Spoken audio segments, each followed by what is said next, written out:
Бүгін біз Қарашығанақ кен орнындағы Жыныс өзек қоймасында орын алған оқиғамен бөліскелі отырмыз. Бақытымызға орай аталмыш оқиға ауыр зардаптарға әкеп соқтырмады. Әйтсе де оқиғаның ықтимал салдары туралы ойланып, сабақ алуымызға түрткі болды. Тереңдік манометрді ашқан кезде литий аккумуляторы жарылып, нәтижесінде жан-жаққа ұшқан бөлшектер мен кілт қабырға мен еденге зақым келтірді. Аталмыш оқиға орын алған кезде осы жұмысты орындаған шебер қауіпсіз жерде болып, жеке қорғаныс құралдарын қолдануының арқасында еш жарақат алған жоқ.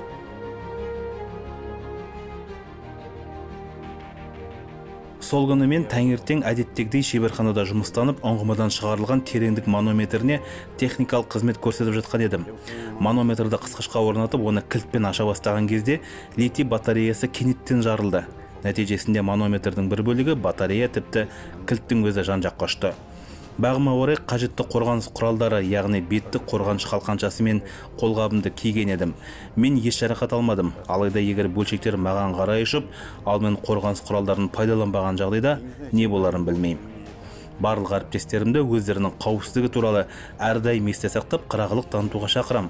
Өйткені тіпті күнделікті жұмыс барысында да сізге қауіп төнуі мүмкін. Егер жұмысты орындау үшін қорғаныс құралдарын пайдалану қажет болса, бұған немқұрайлы қарамаңыз. Жеке қорғаныс құралдары өміріңіз бен денсаулығыңызды сақтайтынын естен шығармаңыз.